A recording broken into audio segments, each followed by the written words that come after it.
দেখেন তো সব ঠিক আছে কিনা।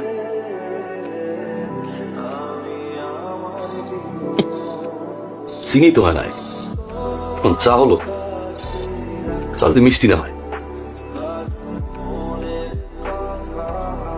না, এবার দেখেন তো। বাহ,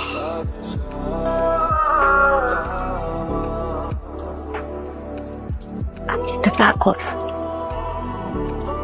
আপনি বললেন না কেন আপনি আসবেন?